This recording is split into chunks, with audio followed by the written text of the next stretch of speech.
Who dat to the Who Dat Nation? Welcome to the Dome Patrol podcast, your podcast for the New Orleans Saints here on the KB Radio Network. I am your host, Kevin Reed, and this is the Week 16 preview of the New Orleans Saints traveling to the frozen tundra of Lambeau Field to take on the Green Bay Packers on Monday Night Football. The Saints are currently 5-9 on the season, just coming off of a hair of your chinny chin loss against the Washington Commanders this past week. They will face the Green Bay Packers, who are 10-4 and looking to clinch a playoff spot in this game. The Saints, even though at 5-9 on the season, are still playing for something. They mathematically now, the Saints are still alive in the playoff hunt. Now, granted, a lot has to happen. Heaven and earth will have to move in order for the Saints to kind of squeak their way into the playoffs. But to be more accurate, the clearest path, the Saints will have to win the division. And at this point, it's looking a little unlikely that would happen with a red hot Green Bay or Tampa Bay. And Atlanta is doing Atlanta things. We just saw Atlanta bench quarterback Kirk Cousins for their rookie quarterback Michael Penix Jr. And so who knows what's going to happen with that? They might play better. And this is after a win. Atlanta won last week. And Kirk Cousins looked like hot garbage, and they still decided to bench him. But Atlanta looks like, I'm not going to say out of it, they have a better chance than we do, but it's not looking too promising for them. But Tampa Bay looks like a playoff team right now. I'm going to give credit where credit is due. They looked real good in their victory last week, and no signs of slowing down. They're just going about their business. But the Saints have fallen too deep into this hole that we're in right now, and it don't look too good. And we have a lot of injuries that are still mounting up, even though we're getting a lot of players back that we lost earlier in the season that affected this 5-9 campaign that we're on. But it seems like when we get one player back, another one goes down. You know, it's the craziest thing. We all know about Derek Carr at this point. Derek Carr is basically ruled out for the season. Basically, I'm not too sold on that notion that he's out for the season, because I think in the heart of hearts, Derek Carr is going to try to come back for that Raiders game, because it's the Raiders. So he's going to try to come back for that game. But as far as this week, it's looking more than likely we will have Spencer Rattler as our starting quarterback. And we saw last week where Alvin Kamara went down with that groin injury.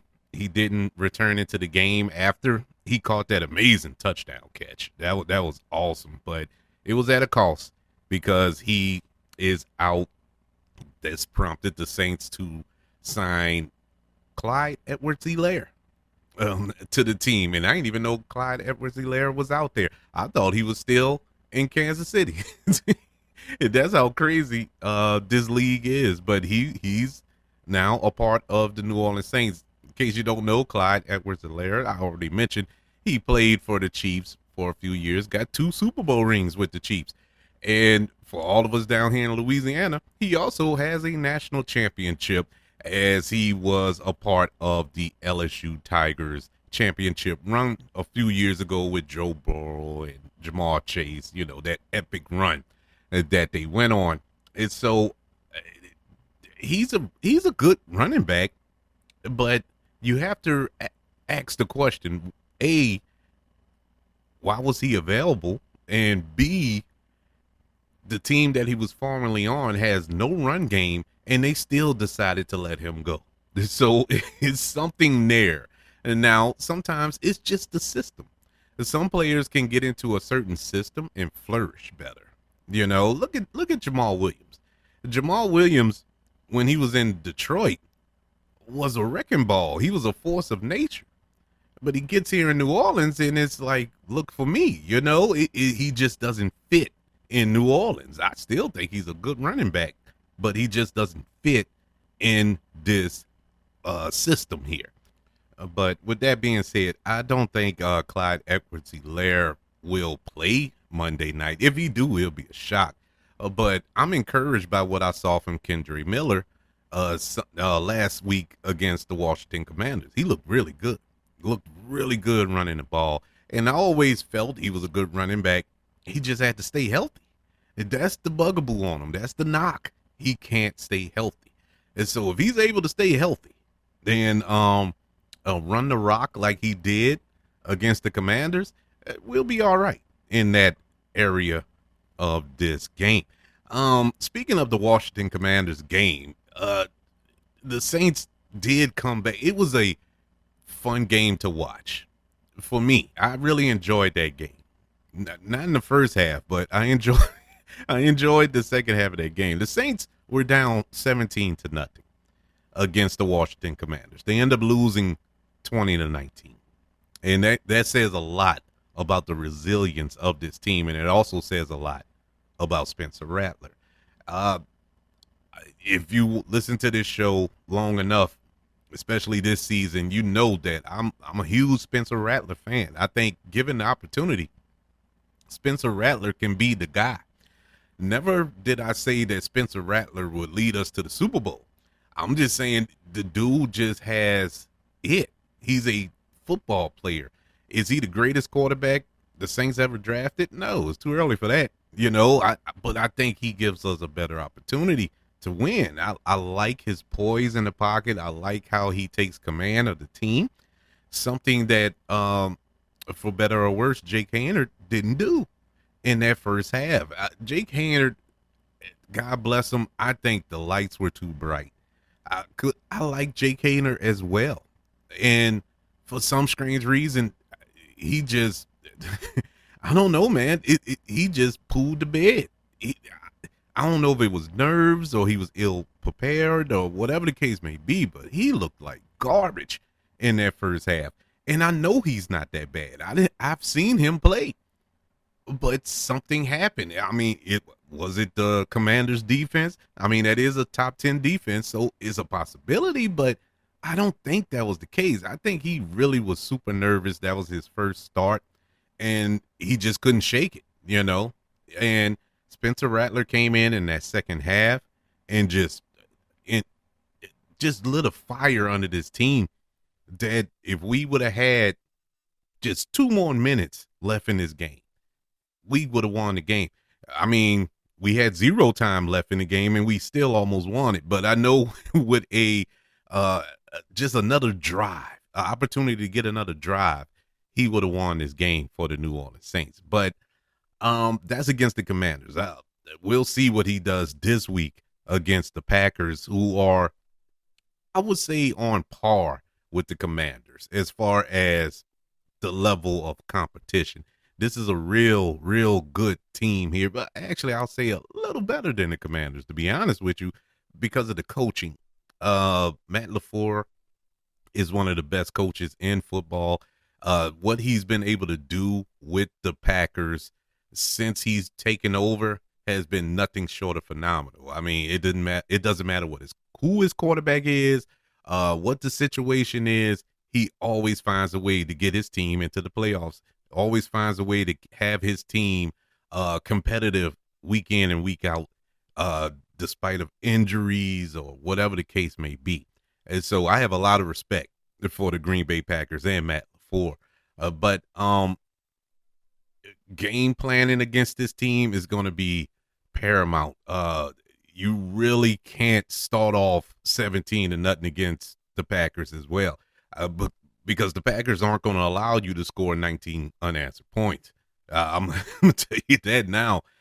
This is a better team, a better coach team than the Washington Commanders, and that's not a knock on Dan Quinn.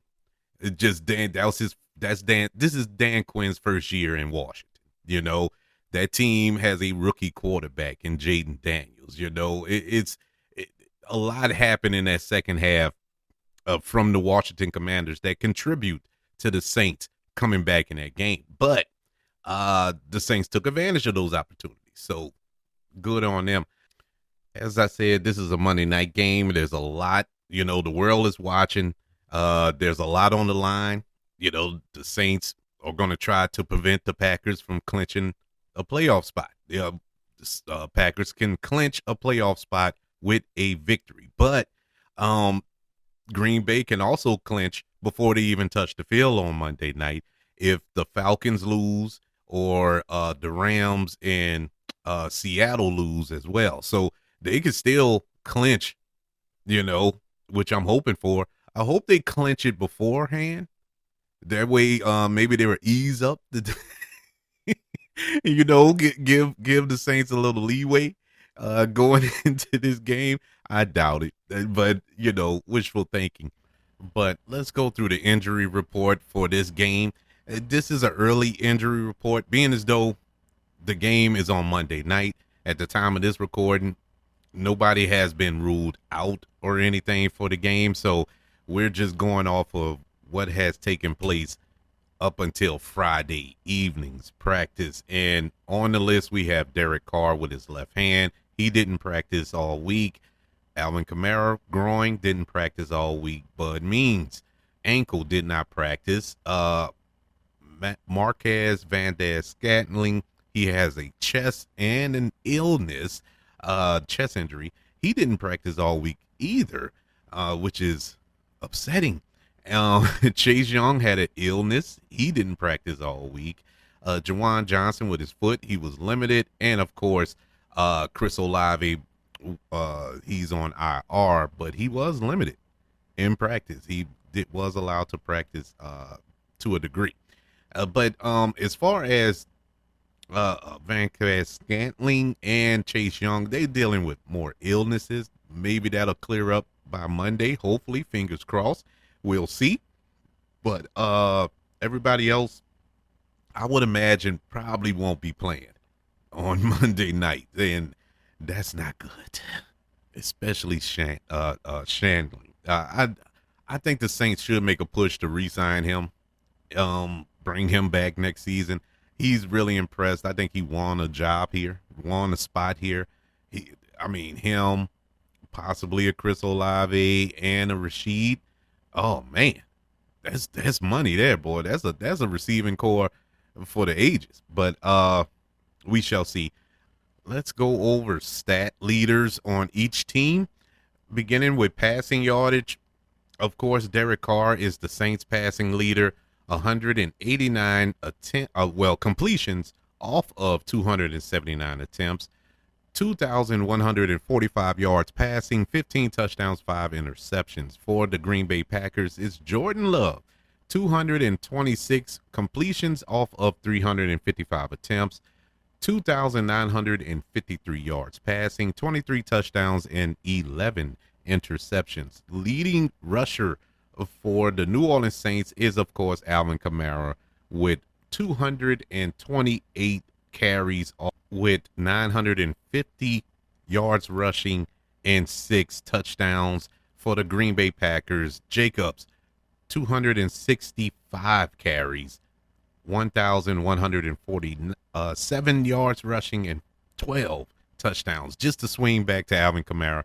If Alvin Kamara, which a lot of reports are coming out that he will miss the remainder of the season, which I understand, which I want him to miss the rest of the season. There's really no point to send him out there to get hurt or whatever the case may be, even further than what he already is. But the one thing that I am so hurt, disappointed, and just feel so bad for him with, he has 950 yards rushing. He's just 50 yards away from getting his first 1,000-yard season rushing. And that really sucks, man. Because I really wanted him to get that this season. I really thought he was going to get it. And you get to the finish line and boom, you trip, fall. You can't cross it.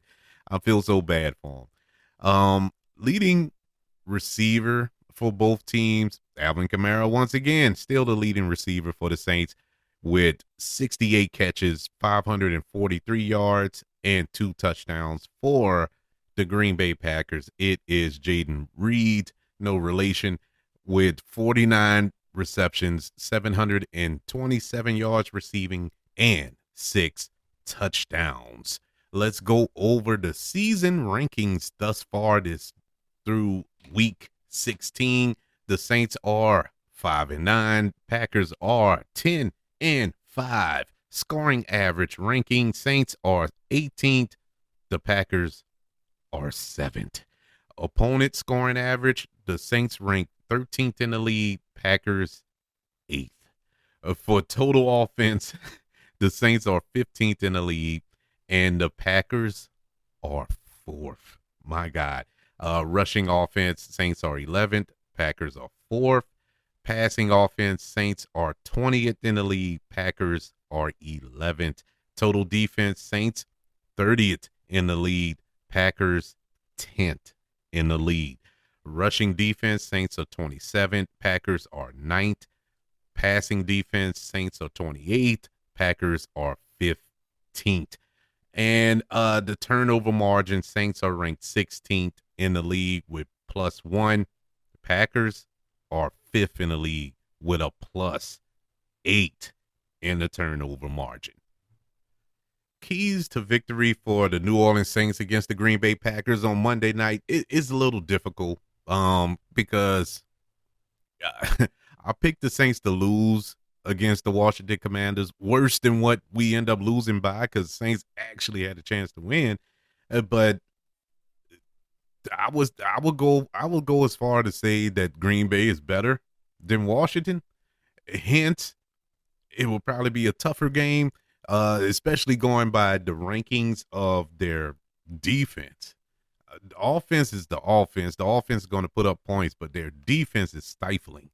And going up against a rookie quarterback with majority of his weapons out, actually his 2 best weapons, Scantling and Kamara won't be playing. So, well, we don't know about Scantling, but we'll see.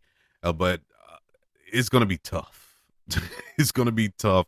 The Packers are 5th against the run. When you have an inexperienced quarterback, you want to run the ball more. But if you can't run, if you have a defense that's going to take that away, now you're putting it in hands of Rattler and you asking him to turn water into wine. And I don't know if that's possible with this young man, at least not yet in his career. But I don't know. I really don't know what the Saints can do to win this game. I'm being 100% honest with you. The only way, I guess, if I'm just throwing stuff against the wall to see what sticks, it's on our defense. It's on our defense to slow down his offense, to generate some turnovers, to make them one-dimensional. And what dimension do you make them? Because you have an offense that is a top 5 in every category, running and passing. And so either way, they're efficient. And so I really don't know. And I guess we just gonna have to generate turnovers somehow, put pressure on Jordan Love somehow, and make it a bloodbath of a game. Very physical. Yeah, I don't know. I don't know. But ultimately, my prediction for this game, I see the Saints losing this game. I don't think the Saints will lose it big. I really don't. I have faith in Darren Rizzi in that. I've been asked this week a few times by different people the same question. Do I think that Darren Rizzi deserves the head coaching position? And my answer to each and every one of those people who ask me is no. And it's not because I don't like Darren Rizzi. I think Darren Rizzi is a good coach. And you can clearly see he's a leader of men because he has those guys playing hard. Just think back, and you don't have to go back that far. Just a couple of months ago when we had the other guy here, Saints fall behind 17-0, that zero would have stayed on the board throughout the game. You know it, I know it, they know it. They wouldn't have put up a fight. It would have been no fight in the second half. Clearly, a different team came out of that tunnel at halftime. And I was deeply impressed by that. And that is because of Darren Rizzi. But is that enough for him to get the job as head coach?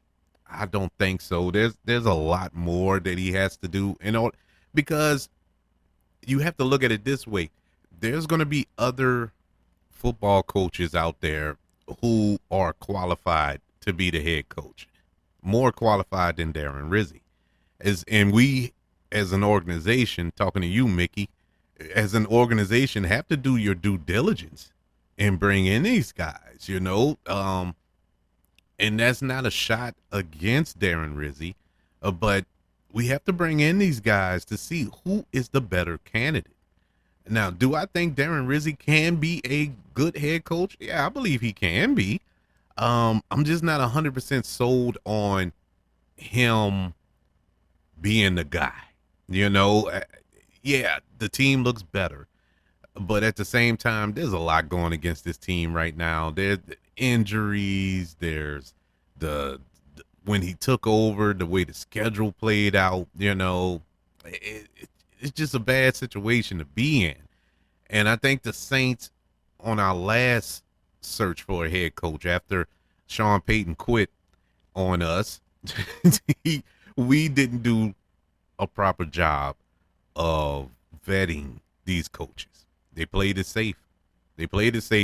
And went with somebody who was already here, the guy that was in the building with Dennis Allen. And look what that got us. They played it safe. And you brought in some really good coaches to interview. I remember them bringing in Aaron Glenn. Aaron Glenn was the first one. No, actually, Darren Rizzi was the first one they interviewed. And then they brought in Aaron Glenn. Aaron Glenn right now currently is one of the top head coaching candidates at the end of the season, to fill up some of these vacant spots that a lot of prognosticators are predicting is going to have at the end of this season. And we could have had him already. You brought in Eric Bieniemy. You could have had him. You could have had Brian Flores. Look what he did with that defense in Minnesota. Look what he did in Miami. The dude's a good coach. You brought in all these people. You brought in Doug Peterson. Look how he turned around Jacksonville. Now, Jacksonville has kind of dropped off to reality right now, but he brought them to the playoffs last season. And you had these guys in the building. You chose safe and went with Dennis Allen, and we haven't sniffed the playoffs since. So I think we are to do the Who Dat Nation a favor, the organization a favor, and some of these players a favor, and bring in somebody who's really going to coach them up, get the best out of them, and actually bring us back to prominence, and hopefully the NFC South division and playoffs, and who knows from there. But we'll cross that bridge when we get to it. As of right now, I'm glad that we do have Darren Rizzi. I really like what he's doing with this team. Now, with all that being said about those other coaches, if Darren Rizzi can really get this team rallied around him and play hard like they are playing, and maybe give us an upset, because this is the last true upset you can do this season against Green Bay. Maybe Tampa Bay at the end of the season, but by then Tampa probably had clinched everything, and they're not going to come out there and play all. Who knows? But this will be the true test on Monday night against a real playoff team, against a team that could shock a lot of people in the playoffs. I don't know if they can knock off Detroit, but they are capable of it. That I can tell you. And so if you can put up a fight against these people and really have a defining victory against this team, then, hey, your stock rises. But we shall see. Me personally, I'm not predicting them to win, but I am predicting them to give us a good effort. And that's something I've been crying for 3 years out of this team. And, you know, even last week when it was heartbreaking that we didn't get that 2 point conversion, it was still a good game, man. It felt good that this team fought to literally the last second, and it was a pleasure to watch. So we'll see this Monday night. But that's my prediction. Maybe you feel differently. Maybe you think the Saints will give the upset to the Green Bay Packers in Lambeau, frozen tundra. It's going to be cold at night. Ooh, boy, it's truly going to be the frozen tundra.